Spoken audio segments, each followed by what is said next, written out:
Hola, bienvenidos a nuestra tercera edición del podcast Cibernetia.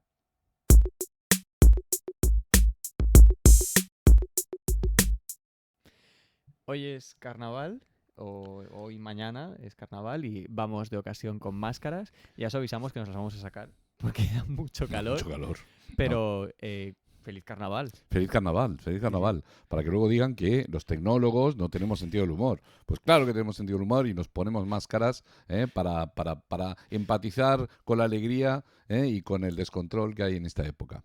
Que conste que como mediterráneos que somos, vamos de carnaval de Venecia. Como ¿eh? tiene que ser. Como tiene que ser, como Como tiene que tiene que ser. ser. Pero aquí cada uno puede vestirse como quiera, que para eso está carnaval. Bueno, yo me la saco porque ya me da Sí, mucho calor yo esto. también, yo también. No, vale. Perfecto. Son bonitas, ¿eh? Por esto. Sí, sí, Está sí, muy sí. bien. Bueno, Bueno, entonces, vamos a ponernos para poder ver algo. para el Vale. episodio de hoy vamos a hablar de un estudio muy interesante que además está relacionado con el último que comentamos, ¿no? En el que los modelos entraban en reuniones y se hacían parte del equipo que se reunía. Vale. El de hoy se titula Idiosincrasias en los modelos de lenguaje natural, los grandes modelos de lenguaje natural. El problema es, vamos a intentar definir primero qué es la idiosincrasia, ¿no? Mm. Estamos hablando en realidad de un conjunto de características, un conjunto de, podríamos decir, de patrones que identifica un grupo o un individuo de manera muy clara y muy definida. Su forma de hablar, su forma de pensar, todo un conjunto de patrones. Ese conjunto de patrones es la idiosincrasia. Sería como el acento. La pregunta es sencilla. ¿Tú puedes averiguar qué modelo es el que ha generado la respuesta basándote en algo como su acento o en cómo escribe? No, quizás con una sola característica no, pero si nos empezamos a fijar en más de una de ellas, entonces es probable que encontremos algún patrón. Y Mm. lo curioso sería averiguar a ver si realmente podríamos llegar a identificar a un modelo por su respuesta. Vale, pues vayamos con el estudio. El estudio es este de aquí, ¿vale? El título es el que os hemos mencionado y ha salido este mes. Ha salido Sí, hace una semana, semana y media. sí, ¿Mm? es muy nuevo, muy Vale, nuevo. entonces en este estudio de aquí, los investigadores lo que han hecho es que han seleccionado los modelos más populares que existen a día de hoy, ChatGPT, Claude, Grok, Gemini y DeepSeek, y han entrenado un clasificador, ¿no? Correcto, correcto. Y lo han hecho de una manera muy curiosa, porque en realidad lo que han hecho es aplicar el sentido común. ¿Qué es lo que han hecho? Bueno, pues han cogido una serie de preguntas, las han puesto, se las han hecho a cada uno de los modelos y a partir de ahí han creado un dataset de forma que ante la misma pregunta, diferentes respuestas, el dataset está preparado para entrenar un modelo que sea capaz de distinguir en función de la forma en la que responde cada modelo Ujú. ¿m? Y qué modelo es. Y lo podemos Exacto. identificar. Me ha llamado muchísimo la atención el nivel de precisión que han conseguido con este modelo local. Sí, sí, un 97,1% creo que es. Es 97, es mucho, Claro, es es mucho. estar súper, súper seguros de que el No, modelo que ha respondido es este. Entonces, efectivamente. ¿esto cómo lo hacen? Ellos le preguntan a ChatGPT, Mm, le preguntan a Claude, le preguntan a DeepSeek y correcto. luego clasifican las respuestas, ¿no? Estas Mm, respuestas son las de ChatGPT, estas son las de Claude, estas son las de DeepSeek. Y ahora que tienen las respuestas clasificadas, entrenan esta red neuronal para que aprenda, ¿no?, cuáles son los patrones que tiene cada modelo. Claro, y mm. con un 97% de acierto ha conseguido distinguir qué modelo es el que genera el texto. Es sorprendente porque estas características únicas de cada uno de los modelos se mantienen incluso cuando las respuestas son reescritas. Mm. Es decir, traducidas, resumidas, reescritas, incluso por otro LLM. Es Mm. decir, cogemos una respuesta, la reescribimos, una respuesta de Grok, se la pasamos a Gemini, ¿no? Y Gemini la reescribe o la traduce o la manipula de cualquier manera. Esos patrones, esas características, esa idiosincrasia se mantiene. Pongamos un ejemplo con esto. Imaginemos que a Martín le gustan las historias de ciencia ficción y a mí me gustan las historias de terror, ¿vale? Esto sería el equivalente a que yo, por ejemplo, hablase con vosotros y os dijera, os voy a contar una historia y tenéis que decirme si creéis que es una historia que se ha inventado Martín o una historia que me he inventado yo.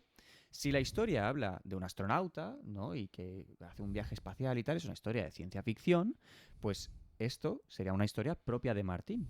Sin embargo, si estamos hablando de una historia en la que hay un monstruo y se come a la gente, es una historia de terror. Entonces la historia sería propia de mí. No, no, pero incluso más. Incluso, imagínate que esto fuera más allá. ¿no? Y Ujú. para intentar simular, pues yo hiciera una historia basada en ciencia ficción, ¿de acuerdo? Y, y me intentara pasar por ti y le diera un final terrorífico, algo tipo Alien, ¿no?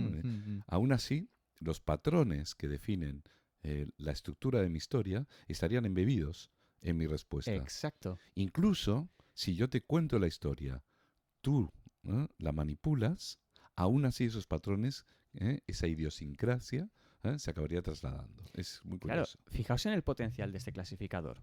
Ahora podríamos, con este sistema que han creado, averiguar de forma muy certera con qué modelo están generando la respuesta. En el caso que comentábamos en el último episodio, estáis interactuando con una persona en una videollamada y no sabéis si es un modelo de inteligencia artificial o no. O mejor aún, sabéis que es un modelo de IA, pero no sabéis cuál es. Con este clasificador podríais saber si estáis hablando con Claude, con ChatGPT, con DeepSeek. Claro, esto está genial. Con un 97,1% de acierto, habrá que ver cómo son esas métricas, ¿no? Porque siempre Mm, estamos igual. sí, Vamos a ver cómo hemos medido las cosas para llegar a esos percentiles. sí, Y es sí, sí, sí. interesante también, bueno, colocarlo todo un poco en duda. Estamos hablando de un paper, estamos hablando de una investigación, estamos hablando de algo muy primigenio. ¿Qué implicaciones puede llegar a tener esto? Bueno, pues hay dos principales. La primera yo creo que tiene que ver con el cómo se ha entrenado el modelo que detectamos. Por ejemplo, Claro. si nosotros tenemos a ChatGPT que se expresa de una manera y Claude que se expresa de otra, eso da a entender que los datos con los que se ha entrenado ChatGPT no son los mismos que con los que se ha No, entrenado Claude. ¿Mm? lógico. Por ejemplo, el uso de palabras sencillas, ¿no? ChatGPT podría decir con respecto a y Claude podría decir en comparación a, ¿no? Ujú. Entonces son dos formas diferentes de expresarse. Yo ya había leído, ¿no? Cuando a veces ves un poco los outputs, ¿no? Que te va generando los prompting, hay como un estilo de ChatGPT, ¿no? La forma, Sí, por ejemplo, de la sí, sí. estructuración de las separaciones por coma, por punto y seguido, la manera en la que se expresa, que también puede venir condicionada por la forma en la que se traduce al español, que eso Sí, también es muy, sí, es muy sí. importante tenerlo en cuenta, como decían los italianos, ¿no? Traduttore, traditore, ¿no? Sí, sí, sí. ¿No? Pero es curioso que se haya hecho este estudio y también a mí me ha llamado mucho la atención otra de las implicaciones, que puede ser la evaluación de la similitud entre los modelos, ¿no? Es Mm, decir, ¿qué tanto se parece un modelo al otro? ¿No? mm, Y sobre todo ahora cuando hay tanta queja, ¿no? De que, bueno, es que han utilizado una destilación de mis datos para poder entrenar un modelo ujú, y ujú. esto, bueno, lo han sacado de mi LLM. Bueno, no, lo han sacado del mío. Bueno, igual esta herramienta puede ser útil Sí, para poder distinguir cuál es el origen de esa destilación. sí, sí, Porque sí. embebido dentro del, digamos, del output de ese dataset va la idiosincrasia, Exacto, va exacto. embebida. Entonces, aquí me viene a mí a la cabeza una idea, y es que con todos los anuncios que tenemos de modelos nuevos, y siempre sale la típica publicación, ¿no? El Mm. típico texto de es tanto por ciento mejor al anterior. Ah, sí. O el mío es mucho mejor haciendo código que el tuyo porque mira estas métricas, tal. Ahora podríamos, con este clasificador, decir, espera, el porcentaje de similitud es este. Y por lo tanto, no es que sea tan diferente como tú digas, es que, ojo, se parece tanto por ciento. O sea, este clasificador haría de herramienta con la que medir esta similitud. Me parece muy, muy original. Creo que este podcast viene como allí al dedo para el carnaval. Hablamos de Sí, disfraces, sí, sí, hablamos sí. de simular, y yo creo que está bien traído y vale la pena una lectura porque lo que están ofreciendo ahora en este momento, realmente lo que podemos llegar a ver con este estudio es algo que no se había visto hasta ahora. Tener una métrica de, podríamos decir, un estilo, una idiosincrasia, ¿no? Hmm. Y ver hasta qué punto esas métricas pueden ser interesantes, no solo para evaluar los modelos que tenemos ahora, sino los modelos futuros. Así que os dejamos aquí el estudio Mm. para que le peguéis una lectura. Esperamos vuestras eh, participaciones, preguntas, dudas, opiniones, porque realmente creo que es algo muy interesante. Vale la pena también ver si ese modelo es accesible, si lo podemos bajar Sí, sí, dentro de es de Hugging código Face, abierto y tal. Sí, sí. y es de código abierto, e incluso ver si podemos incluso tunearlo un poco para hacer Sí. cosas como distinguir el discurso de una persona, por ejemplo, ¿no? Averiguando su propia idiosincrasia. Bueno, aquí hay una aplicación clara que seguramente algunos de vosotros ya la habréis pensado, pero si yo tengo un clasificador de con qué modelo he generado esto, yo puedo ajustar este clasificador para ver si lo que se ha generado lo ha hecho un modelo, ¿no?